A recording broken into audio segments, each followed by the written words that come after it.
The autumn of 1943 had brought with it a chill that seemed to seep into every corner of the British countryside. Detective Inspector Arthur Harrington, a man accustomed to navigating the darkest corners of human nature, found himself summoned to the quaint but troubled village of Dunwich. The tranquil facade of the village had been shattered by an unsettling murder that left the local constabulary baffled and the residents on edge.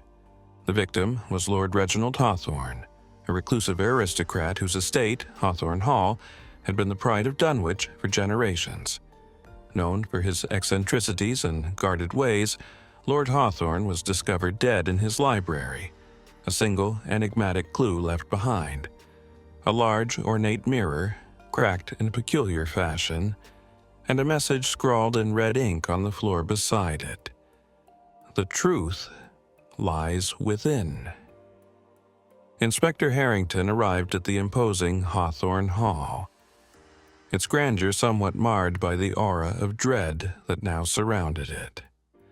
The library, a cavernous room lined with dark wood and ancient tomes, was the scene of the crime.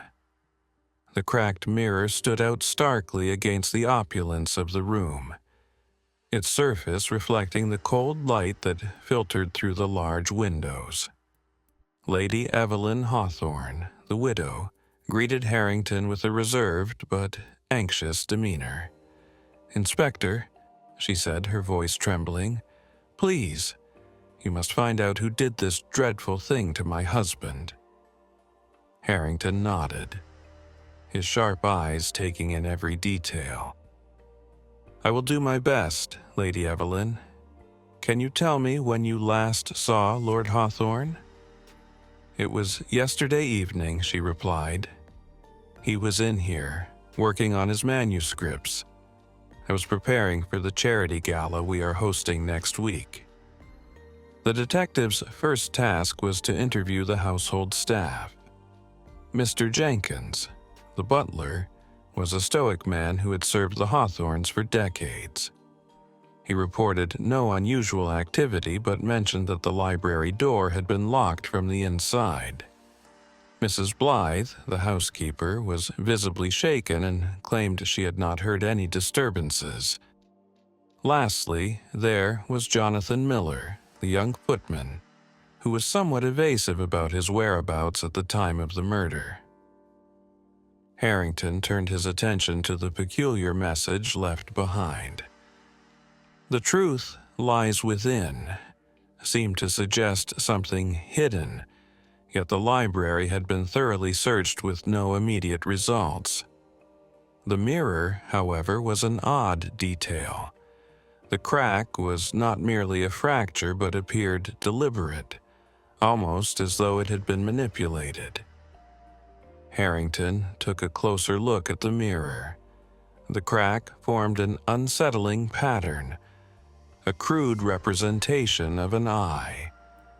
After examining the mirror frame and the area around it, he discovered a hidden compartment within the wooden frame. Inside, there was a small leather-bound journal. The journal's pages were filled with Lord Hawthorne's writings, but one entry stood out: a cryptic passage about a dark secret and the shadows of one's past. The detective's next move was to delve into Lord Hawthorne's past.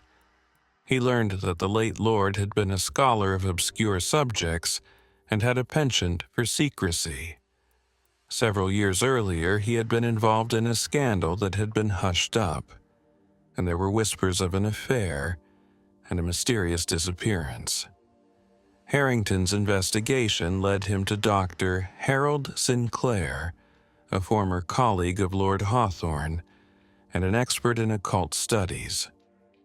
Dr. Sinclair had been out of the country for many years but had recently returned to England. He was known for his peculiar theories about ancient rituals and had a contentious relationship with Hawthorne. Dr. Sinclair was initially reticent, but eventually admitted to having had disagreements with Hawthorne over a controversial research project.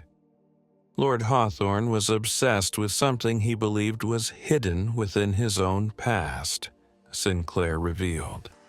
He thought there was a connection between his family history and certain occult practices.